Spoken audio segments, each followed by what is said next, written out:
to press record. Oh, look at that. That was like magic. You just started recording right when I said it. It's like, Alexa, please record. Okay, cool. So Sydney's voice is gone, totally gone. She sounds like a Disney character. I was teasing her. So she asked me to introduce Mandie and kind of kick off the kick off the call, which is an honor for me because I love Mandie and we used to live like blocks away from each other until I moved. But Mandie is a BA, so if you guys like, make sure you guys ask questions. But I'm going to ask that Mandie tell her story a little bit first. Kind of like where she got started with coaching and all that good stuff. She's a 15-star diamond coach, and she is currently, I think, number 8 in the network. So she's totally crushing it. So definitely ask her all the questions. I have all the questions. But Mandie, if you want to just tell your story first and kind of talk about where you've been to kick it off, that'd be great. Yeah, of course. So hello. Super excited to be on this call, most of all because I know you guys are on the West Coast. I'm so excited to be on the West Coast. Anyways, that's beside the point. But most of all, my story.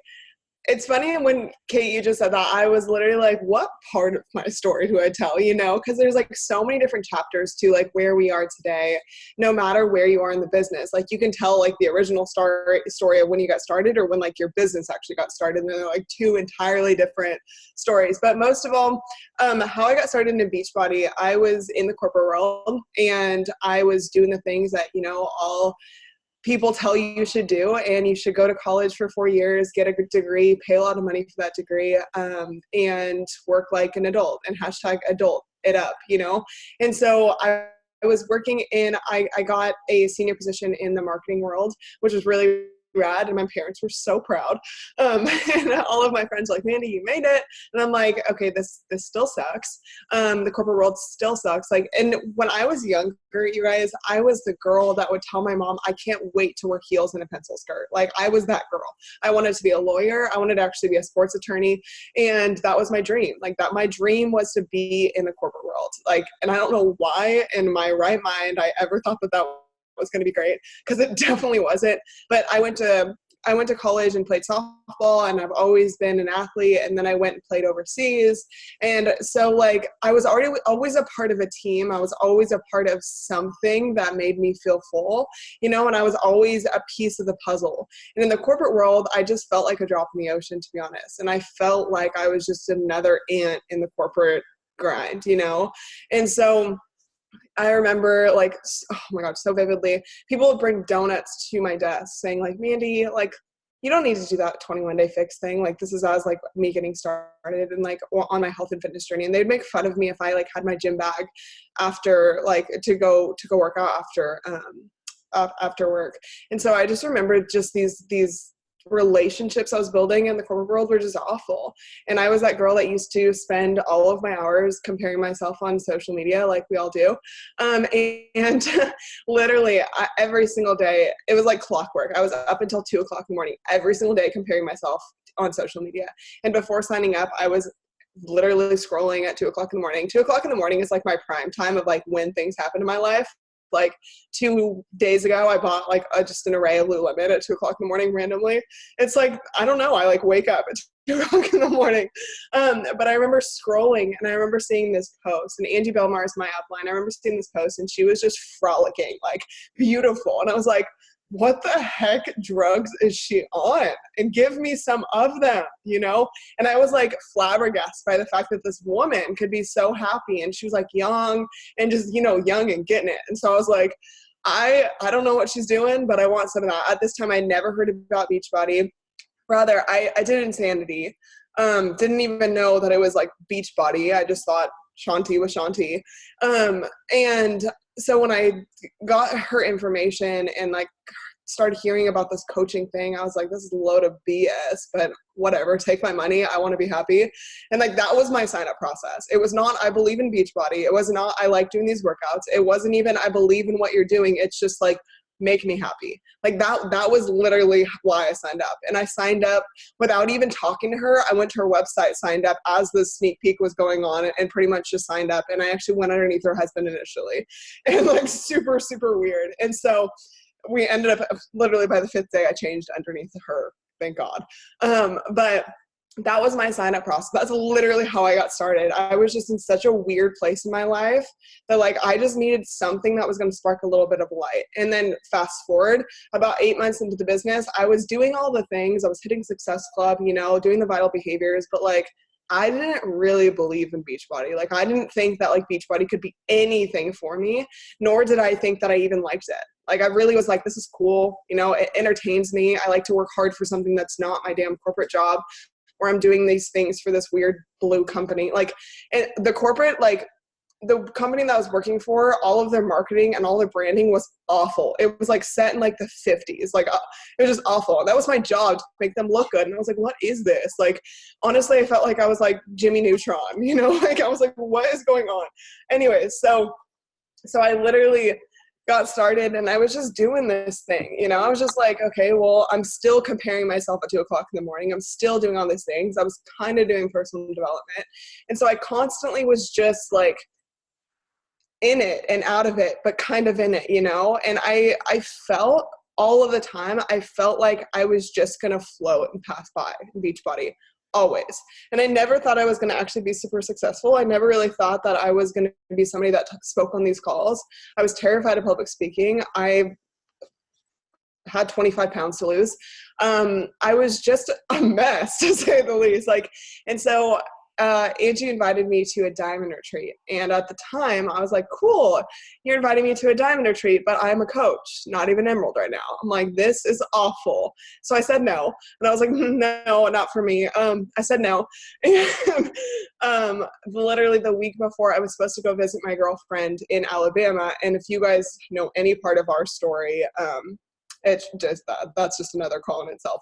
But if you guys know any part of our story, I was disinvited to her house because of family stuff, because I was her girlfriend.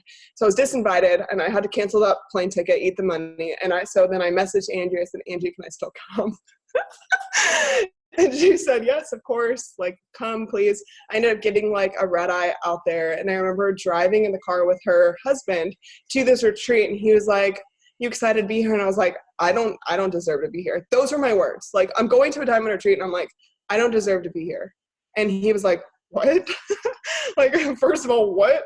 Second of all, like, we are hosting this retreat for you, and those are your words that coming out of your mouth. And I continue to tell him, like, this is great and all these girls are great, and I don't deserve to be here. Like, this is not for me. And literally I remember walking into this retreat, and it's funny because Ali Navarro is on this call right now, and she's one of the girls that was at the retreat, and with open arms, they're like, oh my God, Mandie, like, so excited to see you. And I was like, wait, these girls care about me? First of all, they know my name. Second of all, they actually care. And in that moment, I finally realized that, like, I'm not just a drop in the ocean here, you know? I'm a part of something that I feel good in. I'm a part of something where people actually care about not only the business side of things, but my genuine health, you know? They care that I'm happy. They care that I'm flourishing. They care about all of these things. And I was like, oh, like, there's some really rad people doing this, you know? And then I met Angie and I was like, oh, she's a weirdo just like me. Like, this is great, you know? And then her husband was just great. And then I just finally realized in that moment that, like, either I can do this and I could figure it out, even though I don't really need it right now, but I want it, but like, I need to make myself need it. And so I need to make myself put myself against the wall, and like, I need to go all in no matter what, like, no matter what. And so it was the time difference of me saying, you know what, I'm just going to keep my corporate job and make this work until this can replace my corporate job, or I'm going to quit my corporate job and take this all in. And as crazy as this sounds right now, you guys, I wasn't even making $100 a week at this time when I decided this. I was like, okay, Mandie, you're batshit. Probably shouldn't cuss. Sorry. I told my parents that I wanted to do this full time, and they're like, you're crazy. You're absolutely crazy. It was July at this time. No, it was June. And I hit Success Club 0, telling my parents I want to go full time. And next month I was like, I'm going to prove it to you guys. I'm going to quit in like 2 months. I'm going to move to Alabama to be with Danae, and my life's going to be great and it's going to be wonderful. My parents were like, you're crazy. You're absolutely crazy. You have a 401k plan. You have all the stuff. You know, you are set. You've made it. I don't know what you're doing. And I was like, you're right. I don't know what I'm doing, but I'm going to try. And then so in June, I didn't hit Success Club at all. In July, I went Diamond, hit Success Club 36. In August, I went 1-star. In September, I went 2-star, end of the year premiere.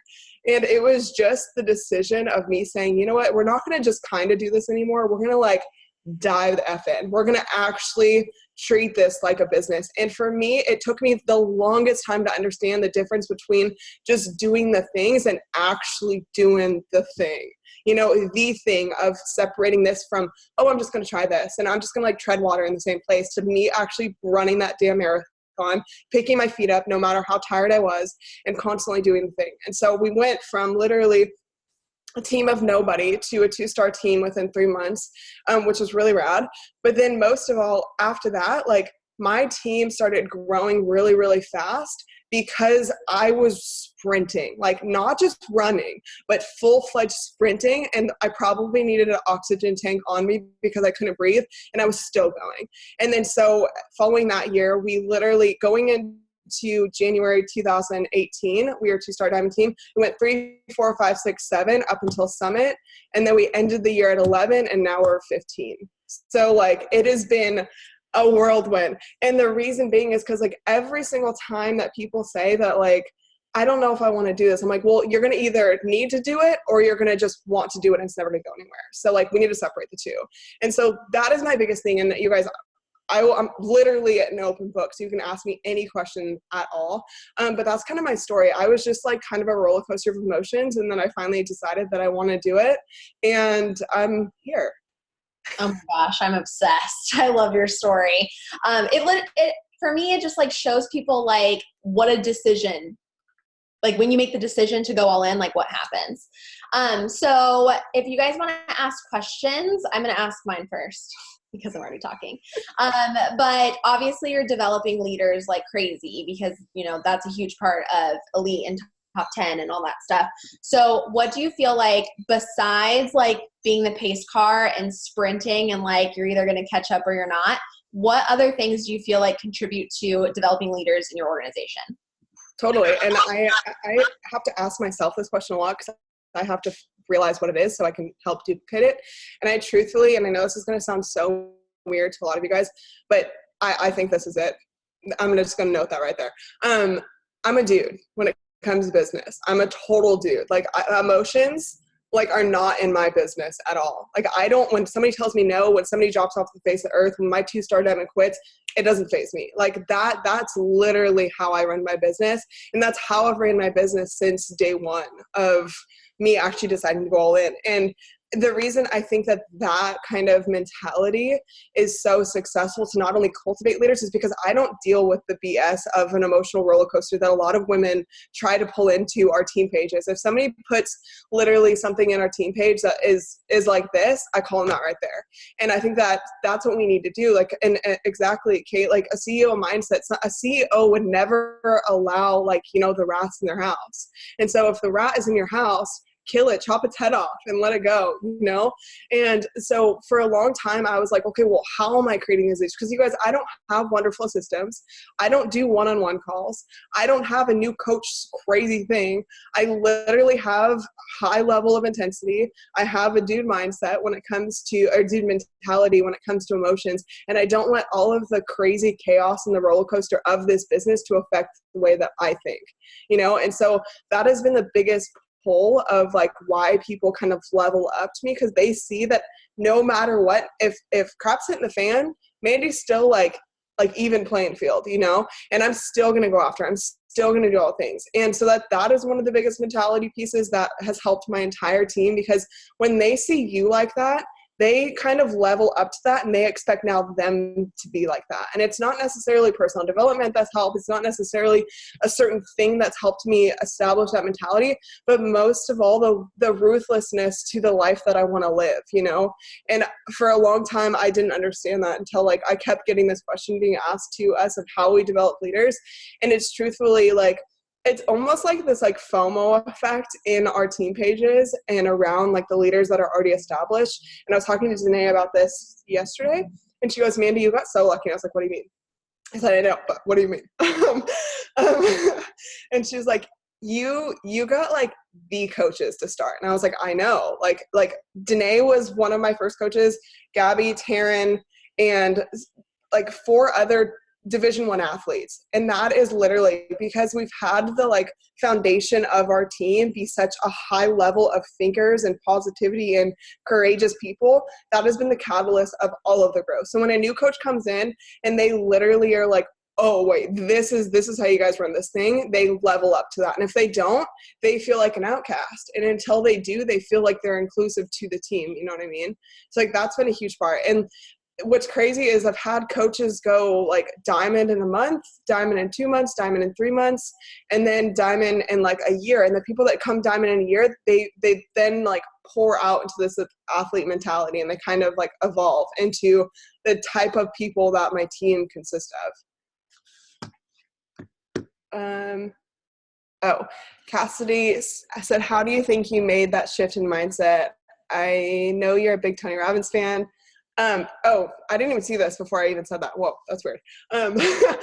Yes. So Tony Robbins is my main man, my main squeeze. I would live and breathe Tony Robbins, but most of all, not really necessarily what Tony Robbins says, but most of all what Tony Robbins says to do.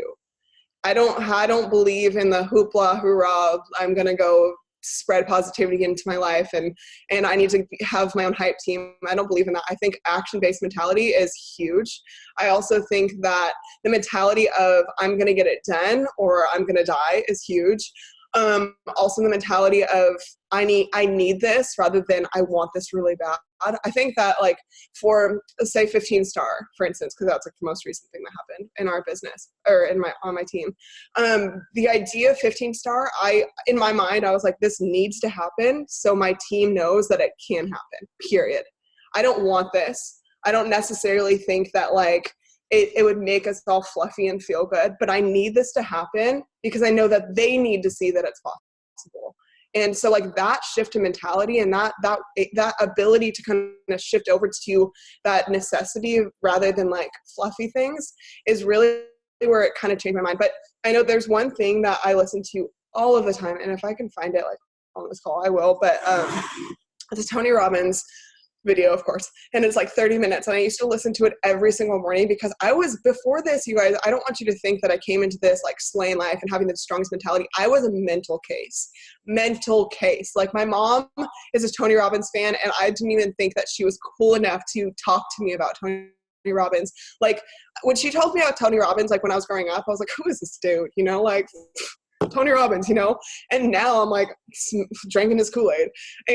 But like, I just think that if you have the ability to change the way that you think, my mom always tells me this. She goes, if you can't change it, change the way you think about it. If you can't do anything else, change the way you think about it. And so there's not a lot of things that we can control in this business, which is really crazy to think because you're running a business without a lot of control, but you have control of your mind, you have control of your action, you have control of your courage, you have control of your message. So all of those things I try to literally tap into at most so I can try to control the uncontrollables in a way that like is literally because I have such high energy in these faucets that it now leads into all of the other things. And so when I think about like being mind tough or mentally strong, it probably is 90% because I'm an athlete and I was also a pitcher. And so every single game was on my shoulders, every single game. And so to think about how I grew into that, I've always had to think about this business as a business of failures. And I know it sounds weird and negative, but just like baseball and softball, it's a game of failures. And like a lot of sports, game of failures. Like you're only gonna like get excited with the little successes. How many times do you go at bat? And how many times do you swing a miss? How many times do you throw the ball and it goes in the wrong place? How many times do you have to swing before you even hit the ball? How many times do you have to practice playing catch? How many times do you have to swing a golf club before you can perfect the swing? How many times do you have to do all these things before you can be good at this? And that's how I've always thought about the business, is that it is a game of failures. We're going to send so many invites so we can find one person that's going to change the way that we think about the business. We're going to do all of the things. We're going to learn. We're going to fail. We're going to literally fold at times, but we're going to get back up and we're going to go after it because it is a game of failures. And if you can start really, really tapping into the fact that it's okay and it's literally, you should glorify in the fact that you just failed that many times because you're that much closer to success. And that's how I have to think about the business, especially because it's so in tune with other people's actions. And if I can get on a call like this and say, hey, like you go do this, and they do it like that, like that would be great, but that's not the reality, right? Like that, honestly, you could tell every single one of the people on your team to do exactly what to do. You could tell them even what to say, and they would somehow mess it up. You know, they would somehow fail. They would somehow feel different or have a different route. And they'd be like, no, actually, I'm going to go on Pinterest and start recruiting there. What? Like, what? I'm like, you don't have control, but what you do have control of is the fact that you understand that all of these failures are just a piece of the puzzle of you finding success in this business, period. And that's how I've had to really shift my mind. And even though it's hard, every single day I want to be like, can you guys just do the things? Like, can you just hit Success Club? Like, I don't understand. Like, 3 people, come on. Like, it's not that hard. Like, you could probably sell damn lipstick to 3 people and it'd be okay. Like, what are you doing? You know, like, and you want to shake people, but the truth is it comes to a really, really strong-willed CEO mindset, business over everything. And what I always tell my team, especially with my new coaches as they're building a team up, is that you need to be their mentor first and friend second. Because if you lead with friendship, you want to be there, you want to coddle them, you want to protect them, you want to pet them, you want to be, you want to give them a hug. But sometimes you just got to cut out the friendship aspect and be their mentor, because that's why they signed up with you. If they just wanted to be your friend, they would have signed up as a client, you know?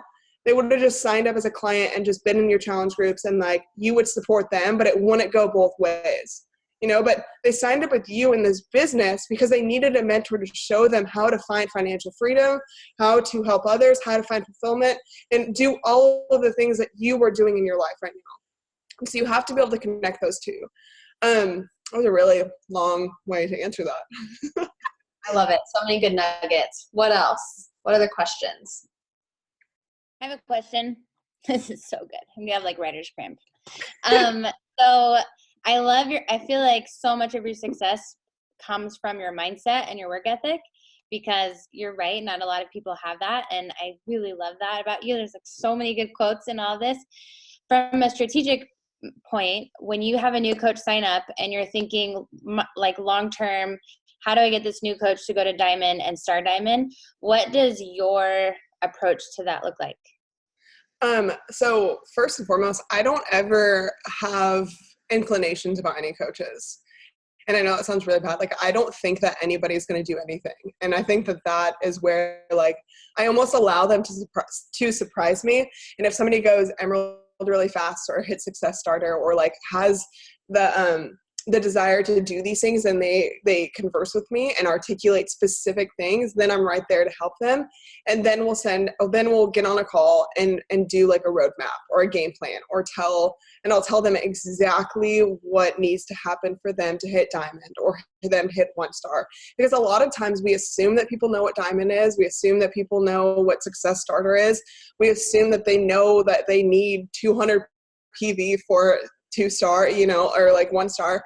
And we assume all these things, but really like they're so disconnected, because we are like the faucets of knowledge in this business. And we expect that everyone has those same like little nuggets in their head of them knowing like just the simple things, like if you need to hit Success Club, it needs to be on HD, And so if they are articulating to me that they have certain goals, especially like financial goals, I will sit down with them and be like, here, this is what needs to happen. Don't even think about Diamond. Think about 2 stars your game plan, and you just need to have Diamond in the middle of that. And so I never really make Diamond a big deal. And I think that that's why we had 15 of them hold for so long, is that like Diamond's nothing, honestly, you guys, Diamond is nothing. It's really great when somebody hits Diamond, you're like, ooh, like, okay, what are you going to do? Like, are you going to move from there? You're going to think that Diamond is the end game, because you're going to literally die right there if that's what you think. And so a lot of those things that people ask about, like the leadership ask, it's pretty much like we do a lot of masterminds like this kind of. I actually have a Diamond Plus group with all of the diamonds, my entire downline, and every Thursday we get on a mastermind about leadership. We mastermind about income growth, about volume, about Premier, about Elite. And that's one thing that's been super helpful, because it's been like no BS, and it's just like leadership. all about leadership. And then they've taken those things that they learn and start doing it to their downline as well. And what's really cool about that group is that like, it's publicized in our big team page that we have a diamond mastermind every diamond plus, like star diamond and beyond, every Thursday. And then people are like, oh, I want to get in that. And I've seen people get their diamond back within that Thursday just so they can be a part of that call because there's a topic that they want to talk about or whatever. And so when people lose their diamond, I don't treat them like a diamond anymore. Like I treat them like a new coach. And I think that is a big discrepancy that a lot of people think that like, oh, well, they hit it one time long ago, so they're a leader. I'm like, no, honey, they hit it and they lost it, which makes them even less of a leader, And I think it's really hard for us to say that and think that because you feel like an asshole, to be honest. But it's the truth, It's the truth. Like if somebody can get diamond and hold it for like a push or like a pot or whatever it is, like a prize, and that's like what's going to get them going, they're never going to be successful in the business. And if you start treating them like a glorified diamond coach because they hit it one time long ago, that's only going to immobilize them. And so like I don't even remember the question. This is me tangent. So for every single month that I put up like the diamonds on the team, if they drop, they're off the thing. Like I'm not going to even play. Like if somebody drops 1-star or 2-star, they're still now a diamond coach. If they are literally an 8-star diamond and they're sitting at 3-star lifetime, they're a 3-star diamond coach. And I'm super, super like honest about that because I think it ruins the integrity of your business if you fluff up things, Like I truly do. Like if you start fluffing up a bunch of things like, oh, she was an emerald like 3 weeks ago. Okay, well, she's not right now. She's not even in Success Club. And if you still are pulling on to those people that are like, that have once done it, then what about the people that could do it that's never done it before? You're like losing sight of those. And so thinking about all of the things that's really shifted and I've learned throughout this process is that like, if you've dropped diamond, I think that's even worse than if you've never hit it, to be honest. Because a person, I'm like such a, I truly do think that like, it's almost like you allowed yourself to go backwards because you didn't want to work hard enough, And personally for me, exactly, how do you drop diamond? Personally for me, I've never dropped under, I don't know. Actually, I'm not going to even pull that one out of my butt. But I've never dropped, I never dropped diamond. I never dropped 1, 2, 3, up to probably 7. And the reason being is because the standard of holding a rank, I think, is keeping a promise to yourself. And keeping a promise to yourself only builds confidence in your business. Yeah. I don't remember the question. I'm so sorry. Did I kind of answer it? Yeah, it was good. And I think it kind of went along with Allie's question about like your getting started right process. Like, do you I know you said you don't expect anything from your coaches and you let them surprise you. So do you have any kind of structure or guidance as far as like, these are your first goals? Do you set any kind of that standard? Yeah. Okay. So my getting started right process is Mrs. Kate's. I do use Thinkific. I've changed it since we last spoke, Kate, about it. But like it's Thinkific. So I send them in I'm just gonna walk you guys through it. So I send them in their welcome email. I let them know prior to send them, like, you're about to receive their welcome email. Take it slow, breathe. It's gonna be okay. And so in the welcome email, it pretty much says, breathe again. Like, it's gonna be okay. You're going to do a lot of things before you even know what you're doing. You're going to take a lot of action before you even know all of the things, and that's okay. And it pretty much just gives them access to all of our team groups. It gives them access to our Thinkific new coach training.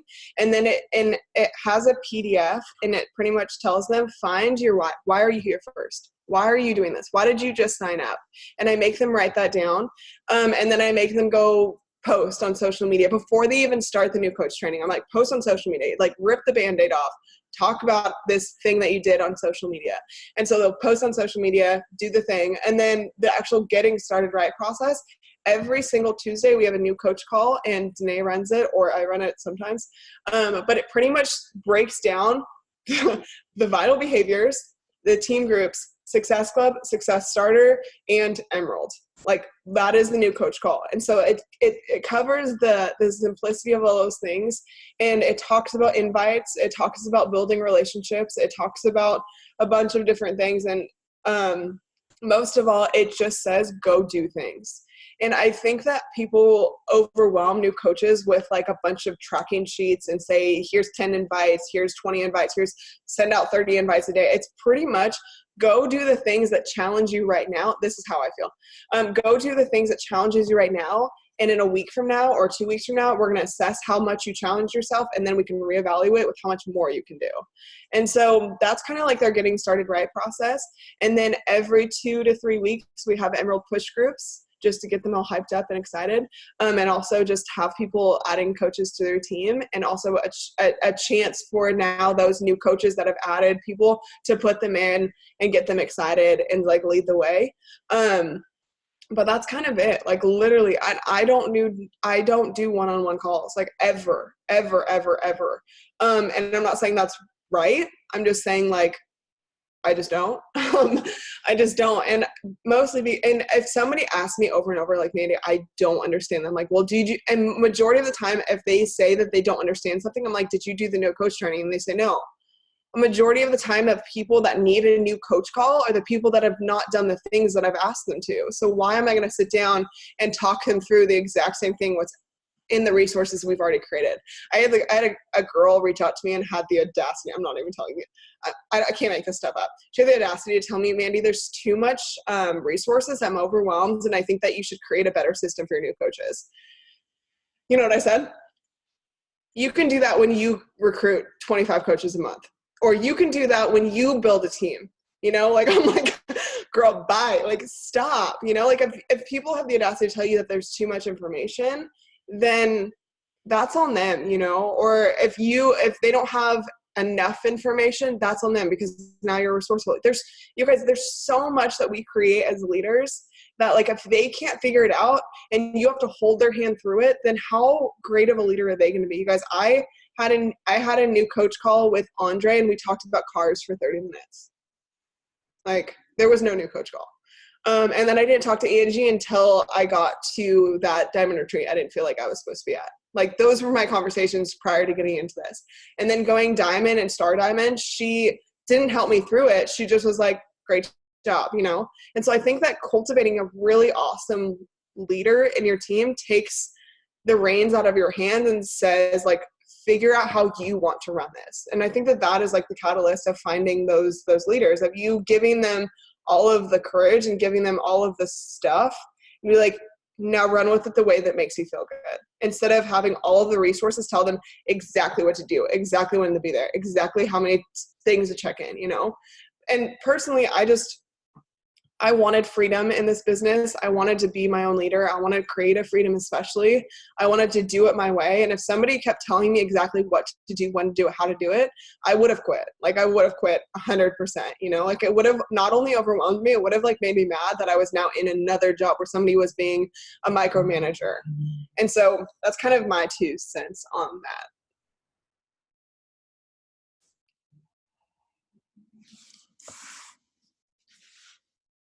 What other questions do you guys have? This is so good. Like, so good. I'm glad I could help. For me, it's a gut check on, like, not feeling bad about not doing one-on-ones, because I don't do one-on-ones are like the vein of my existence. Like, I tried to like them and I hate them. But I feel like the people that want the one-on-one, like, they don't end up going anywhere anyway. So it's like the ones that I didn't do one-on-ones with are the ones that end up being successful. Yeah. And also, I've asked my teams a couple of times, like throughout the year, I ask them multiple times, and a lot of people learn the best in small masterminds because they learn from other people and not just me speaking at them, you know? And so I've really like honed in on, like, if somebody has like a pot of success, what is it called? The people that you work with? Success partners. Yeah. If they have like a pot of success partners or people that they like to work with, we'll hop on a Zoom call and I'll give them like, this is how we go diamond, this is what we're going to do. And I'll do that occasionally, but again, the people that need it the most are the people that are not doing the most for themselves. And so like that shouldn't be on us, you know. It shouldn't be constantly on us to expect to run now their business. And I was just on a call last night and Sammy Glotnick was talking, and first of all, fire. Second of all, she was just like, if you stop running your business to work other people's business, your business is no longer yours, period. And so I was like, oh God, like, thank you. Praise Jesus that my team's hearing this right now, because if you stop your business to help others run theirs, then your business stops growing and then you're going to be in the same spot as they are. Allie said, do you do pod masterminds or do you do emerald pitches, startup, and blah, blah, blah. I'm all over the place, to be honest. You guys, I'm not super organized. Which is so funny because in my house is super organized and I'm super anal. But when it comes to my business, I'm like, there's just so many things. But I used to do a bunch of pod chat groups of like diamond coaches, star diamond coaches and all that. And what I found was it would hinder some people's growth, and then other people would be hindering those people's growth. And even though that they're great for certain things, like certain pushes or certain like groups that we're running, I'll still do chat threads of those people in that group, if it's like a diamond push or if it's like a star diamond push, whatever that may be. But I don't put necessarily all new coaches into a pod anymore, because what I found was the people that were not resourceful were annoying the F out of the people that were resourceful. And so like, I was like, I felt bad. I'm like, these questions are so bad, like so bad. Like, where are the FAQs? I'm like, where would you think the FAQs are? Or like, how do I get to my coach office? Are there workout programs that come with this? Like what? Like, and I would be like, what is going on? And so what I do is if people start hitting Success Club, then I'll put them into a pod if they're going to go for Success Starter, and we'll start focusing on that. And a lot of those things are just kind of whatever's happening. It always changes. Where are you having the most success finding your working? Oh, where are you? Instagram. Everything I do is based off of Instagram. And most of all, the working coaches are people that have followed me for a long time. And that coincides with people that I've talked to. A lot of my best coaches are people that have said no to me before, which annoying. I don't sign up a lot of client to coach ratio, whatever that's called. I don't upgrade a lot of people. Coaches that sign up with me are normally coaches that are working coaches, and that's kind of how it. Yeah. So I've probably converted about 3 total in my entire business of clients to coaches. Seriously, which is probably not good. Sorry, Sydney. But it's true. Like, I think that it's because I focus so much on coaching and building my team on social media that the people that want to sign up with me as a coach, or even have the desire to maybe down the road, they sign up as a coach and work with me as a client, and then kind of ease their way into it. Yeah. Any other questions? You guys, I'm an open book. It's literally, I'll give you all the things. I don't really have that many things, but I'll give you all of them. It's just so simple. Like it's simple. Like I think it's all things that we've heard, but like be reminded of, you know, and like kind of have permission to run it differently. Mm-hmm. Yeah. And that's something that I've really found in my business specifically, is that like, I don't do all the things that everyone says that they do. And I know that sounds weird, but like I get on so many of these trainings and stuff, and they're like, oh, well, I'm doing this with my new coaches, or I'm doing that. I'm like, that doesn't fuel my soul. So why would I run the business that I get to create like so, you know? And so my biggest piece of encouragement, I guess, on this entire call is to not feel obligated to run your business like other people do. Because I feel like we have like this guilt feeling that like, oh, well, like Kate's doing this with her new coaches, and I should be doing this with my new coaches. And they have so many resources, so many trainings, and all this BS and fluffy stuff. And I'm like, no, like they don't want that version of Mandie, because she's going to be crazy. And so like what I can do best for them is I can lead from the front, and I'm not somebody that pushes the back either. And I don't want to I'm never going to be that person that literally tells you that I carry all of them, but I don't. And I lead from the front. I have really high energy and expectancy, and I cut out all the BS. And it's like I have constant scissors around my team. I'm like, who wants to be cut out? No, I'm just kidding. But like, when it comes to energy, if people have bad energy, I think that as the leader of the team, that you need to be the one to say, this is not okay. Like, I had this new coach, for instance, and she was not hitting Success Club, didn't sign up a client at all. She was doing workout programs that weren't even Beachbody on Instagram, and somebody had and multiple people had questions in our team page, and she was the first one answering them. And so I know in my head, whatever she says is not accurate. And so instead of allowing it to happen, which most people would, I messaged her. I said, hey, Stephanie, I don't even remember her name. I think her name's Jamie. Hey, Jamie, I think it would be best, even though I appreciate your messages that you keep sending and a value that you keep adding, but I think it's best that you work on your business and you focus on you before we start adding a bunch of things to the team page. Like, strictly, like, this is not okay. Like, it's not serving anybody. And it was my job. It wasn't necessarily other people's job, but it was my job as the person that leads this team to cut off the stuff that's not serving the team. Not just these people that are asking a question, but like serving the team as a whole, because everyone sees it. Where are my scissors at?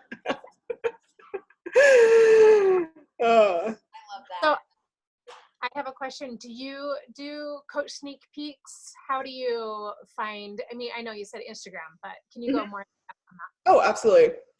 So I've been running, coach sneak peeks. I call them information sessions, because a sneak peek, I don't know why the word peek is like little, I don't know why, it has such a weird connotation in my head, but I call them information sessions. And so, yes, I run them on Facebook. I've always ran them on Facebook. I run them the same way. I literally have not changed my systems.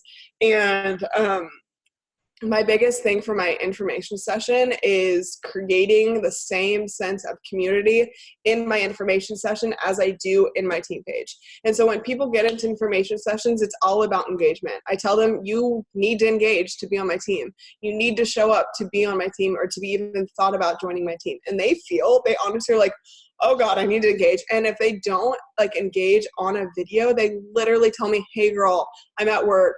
I'm so sorry. I'll make sure to comment right after I get off of work, So they feel like inclusiveness and engagement and high energy is the sole focus of our team before even signing up.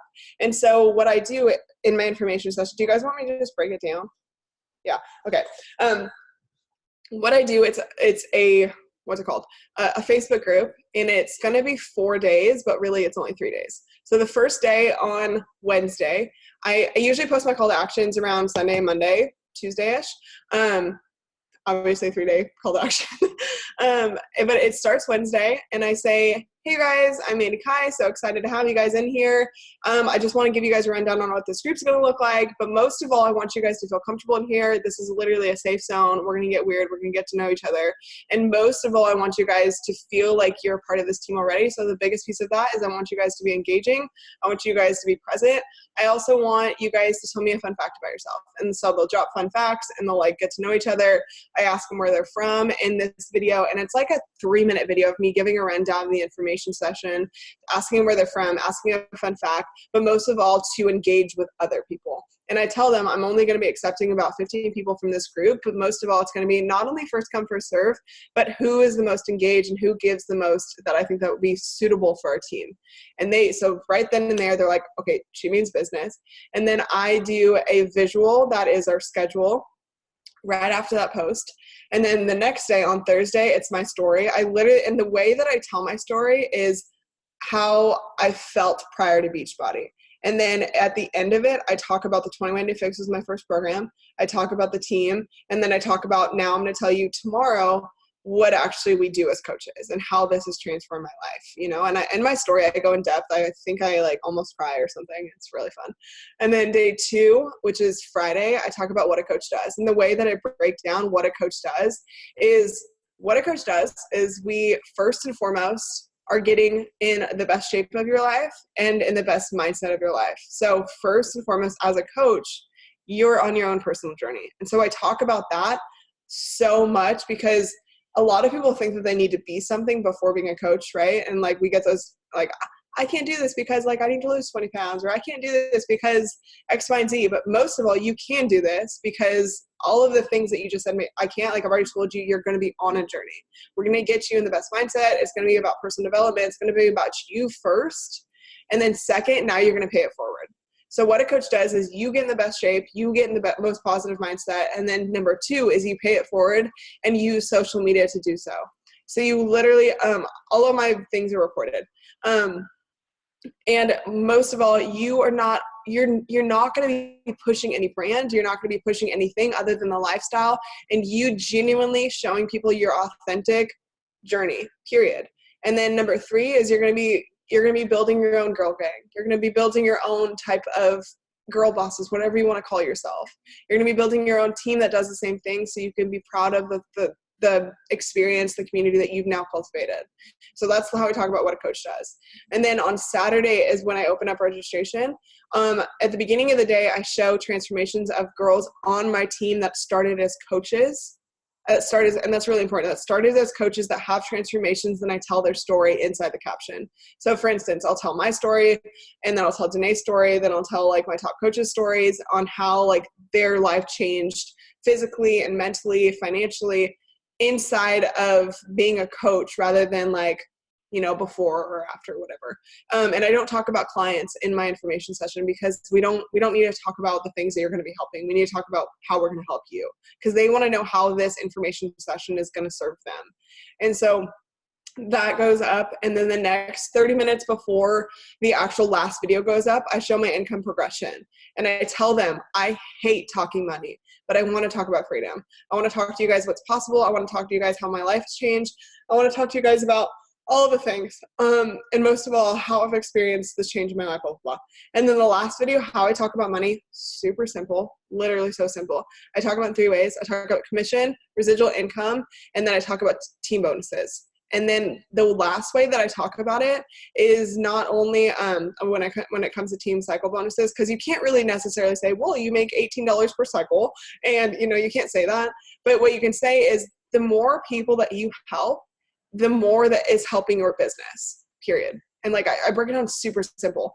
And then I continue to tell them, no matter what happens in this business, you have the ability to pay it forward in both a health and fitness way and opportunity way. You guys get to literally do what I'm doing every single day. And I promise you guys, what's the coolest part about this is you'll have all the trainings to do so. You'll have my support. You'll have the team support. And most of all, you don't have to get on video like this quite yet. You'll find a way to get comfortable to do so, but don't expect that you're signing up and you have to create these types of experience because I got you. And so they feel supported. And then I talk about all of the retreats and stuff like that. And then I don't really focus on money as much as I focus on experience, because people don't necessarily need to talk about every single fine penny. They need to know how their life is going to physically change, you know? So I talk about the experiences, and then I go on and talk about, okay, you guys heard how we help coaches, or how we help clients. So to get started, and this is what I say, this is how I talk about the package. I feel like, yeah, Ellie just talked about the money. So this is how I tell them, I break it down. You guys, we're here to pay it forward, but you guys need to get set up and you guys need to get on your journey first. So what we're going to do is we're going to get you set up on a package. It's going to be all of the programs, literally everything that has transformed my life, that transformed my clients, that transformed my teams, that's transformed the girls that you already saw this morning. So they now have social proof. And so you're going to get on a package with that, and you have an option to get superfoods, which you guys literally, and these are people that are following me for a while that see me drinking every single morning. And then or you can pick pre and post workout. For me, I had really, really bad symptoms of IBS, and so superfoods has helped me immensely. But what's really cool, instead of paying the retail price of that, we get to set it up on a package, a small fee of $160. And I literally talk about it like that, so they're like, oh, it's just $160, you know?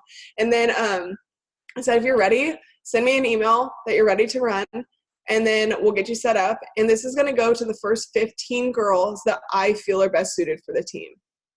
And so that's kind of how it happens. And then after they send me a ready to run email and they're like, oh my God, I'm so excited, I want to do this, I have a form, and the form puts their name, their email, their Instagram handle, so I can follow up like a madman with them, and they can't go anywhere. They can't hide in email. They can't hide. And so then I also have like the different packages, and I have the 160 Shakeology regular package, then I have the 220 package, then I have the pre and post workout package, and then I have all the shake options, the pre and post workout options, and they pretty much get to fill their cart with this form, and then I send them their registration, and that's kind of it. That's it.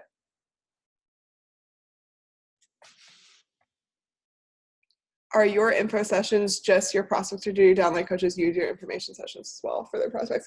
I used to allow my downlines to use my information sessions, but what I found is it immobilized them. Like, they started just using my information sessions, and they never made their own, and they never got out of like that. Of course, they never got out of the realm of using my stuff, like they kind of sat there. And I learned this the hard way. And the reason being is because Taryn Jones is one of my top coaches. And when she signed up, she decided to do her own information sessions, as a girl that signed up with her ran her information sessions inside of mine. Like, so she like talked to people and then like used my videos. And that girl, even though that they started at the same time, is like night and day difference, because Taryn took it in her own kind of realm and her own way from the start, rather than using all of my things. And even though that they could have been like at a high level, I don't know, I just see such a big difference between the people that do their own versus the one that use mine. And I just feel like I'm kind of crippling their growth if I continue to let them use mine, which I can see a brand new coach using my videos and stuff to use as like, I don't know, like insight of how to talk about it. But most of all, like, I encourage all of my coaches to do their own thing and create their own voice. So good. Does anybody have any last minute questions? We're going to wrap up. Going once, going twice. Okay, awesome. Thank you so much, Mandie, for just like being an open book and being so helpful. I know we all took so many notes. I was typing away. So thank you. And I hope you guys have a good rest of your week. Thanks, guys. Bye. Bye.